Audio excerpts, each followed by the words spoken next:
Hello दोस्तों, आज हम बात करेंगे 10 कॉमन ऐसे झूठ या गलत बातें जो हार्ट अटैक के संबंधित लोग मानते हैं और इन बातों को लोग सच मानते हैं। इन मामलों में एक्चुअल सच्चाई क्या है और हार्ट अटैक संबंधित इसमें इंपॉर्टेंट इश्यूज क्या है, आज इस पर हम बात करेंगे। आज का टॉपिक है most common lies about heart attack which people believe. इन सारे लाइज या मिथ्स के बारे में सच्चाई जानना आवश्यक है, तभी हम बीमारी को बेटर वे में मैनेज कर पाएंगे और अपनी बीमारी को कंट्रोल कर पाएंगे। टॉपिक पर जाने से पहले जो लोग हमारे चैनल पर नए हैं उन्हें रिक्वेस्ट करूंगा कि चैनल को सब्सक्राइब करें, वीडियोस को लाइक करें, शेयर करें, फॉलो करें, कमेंट करें, पूरा देखें। टॉपिक इंपॉर्टेंट है, एंड तक देखिएगा। चलिए शुरू करते हैं इंपॉर्टेंट वीडियो। सबसे पहले, हार्ट अटैक लोगों को लगता है कि खाली उम्र दराज लोगों का प्रॉब्लम है, खाली उम्र दराज लोगों को ही होता है। हार्ट अटैक किसी भी एज में हो सकता है, हालांकि बहुत यंग लोगों में नहीं होता है। ज्यादातर 20, 25, 30 साल की आयु के बाद इसका रिस्क बढ़ते जाता है, जैसे जैसे smoking, BP, sugar, cholesterol, obesity, ये सारे रिस्क फैक्टर्स का प्रेवलेंस और साल बढ़ते जाते हैं, इसका रिस्क बढ़ते जाता है। तो डेफिनेटली उम्र दराज लोगों को होने का चांस कंपैरेटिवली ज्यादा है। लेकिन ये सोचना पूरी तरह से गलत है कि हार्ट अटैक सिर्फ उम्र दराज लोगों की बीमारी है और सिर्फ उम्र के बाद ही होगी।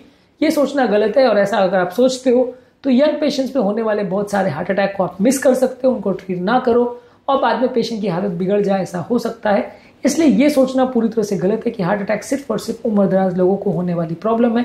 ये यंग लोगों को भी हो सकती है और अलग अलग कारणों से जल्दी एज में होने के भी चांसेस होते हैं। इस एज में भी हार्ट अटैक अगर आता है तो वो सीरियस उतना ही है, उसे इग्नोर नहीं करना चाहिए। हालांकि इसके होने के चांस उम्र के साथ थोड़े डेफिनेटली बढ़ते हैं। इसके अलावा कुछ लोगों को लगता है कि हार्ट अटैक सिर्फ मेल पेशेंट्स में होता है।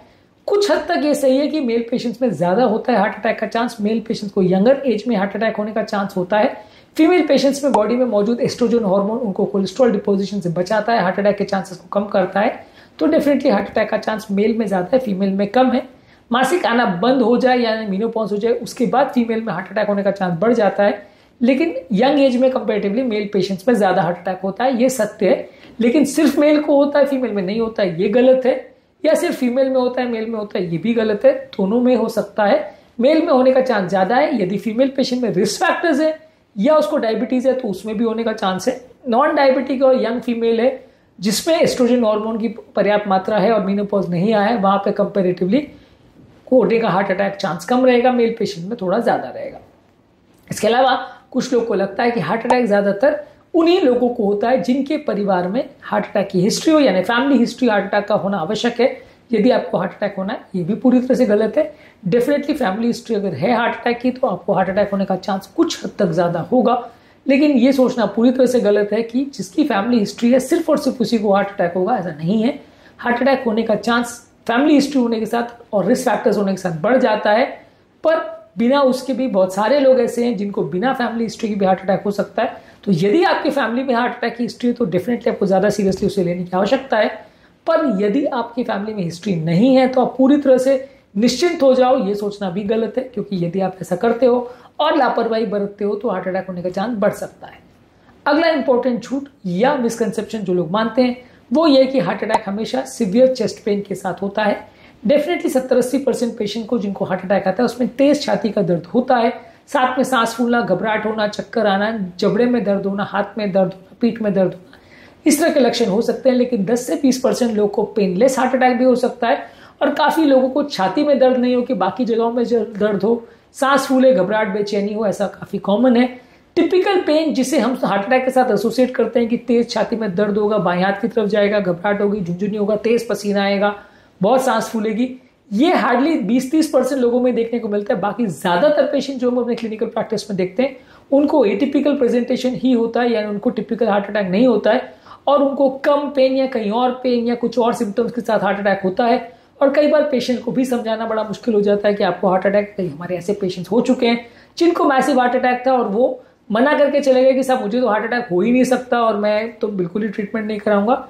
और कुछ ऐसे भी पेशेंट हुए जो इस तरह की लापरवाही करके घर चले गए और उनकी मृत्यु हो गई, ऐसा काफी कॉमनली होता है। तो ये सोचना पूरी तरह से गलत है कि हार्ट अटैक सिर्फ और सिर्फ तेज दर्द के बाद ही होगा।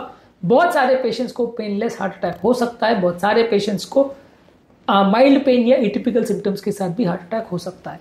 इसके अलावा कुछ लोग को ऐसा लगता है कि हार्ट अटैक हमेशा फिजिकल एक्सर्शन के बाद या मेहनत करने के बाद होता है, ये भी पूरी तरह से गलत है। बैठे बैठे व्यक्ति को इमोशनल आउटबर्स्ट के बाद, घर में पारिवारिक प्रॉब्लम के बाद या बिना किसी प्रॉब्लम के बाद, बिना किसी रिस्क फैक्टर के बाद सो के आप उठ रहे हो, बैठे हो, तब भी हार्ट अटैक आ सकता है। तो फिजिकल एक्सर्शन से उसका कोई क्लियर कट कोरिलेशन नहीं है।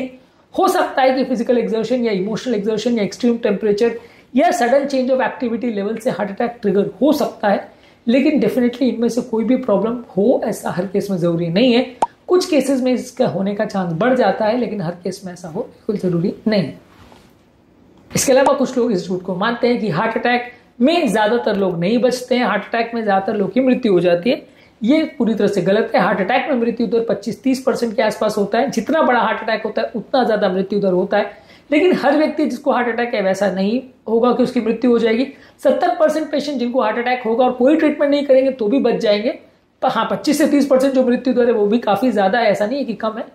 पर हर व्यक्ति की मृत्यु हो जाएगी ये भी गलत है, और हर व्यक्ति बच जाएगा और हार्ट अटैक का ट्रीटमेंट नहीं भी कराएगा तो काम चलेगा, ये भी गलत है। सच्चाई कहीं बीच में है। हाई मृत्यु दर इस बीमारी में होती है, मोर्टेलिटी रेट काफी ज्यादा है।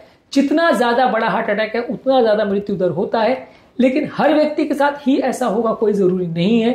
जितना ज्यादा व्यक्ति को बड़ा अटैक आता है, जितनी ज्यादा बुरी हालत में वो हॉस्पिटल पहुंचता है, जितना ज्यादा उसका ट्रीटमेंट डिले होता है, उतना मृत्यु दर ज्यादा होता है। आज के टॉपिक में हार्ट अटैक संबंधित कुछ इंपॉर्टेंट झूठ या गलत अवधारणाओं पर हमने बात करी और उनके मामले में सच्चाई क्या है और इन झूठों के पर विश्वास करने में या उनको फॉलो करने में क्या प्रॉब्लम्स है उस पर हमने बात करी। उम्मीद करूंगा कि आज के टॉपिक में कुछ नई बातें जानने को मिली होगी। जो लोग हमारे चैनल पर नए हैं उन्हें रिक्वेस्ट करूंगा कि चैनल को सब्सक्राइब करें, वीडियोस को लाइक करें, शेयर करें, फॉलो करें, कमेंट करें पूरा।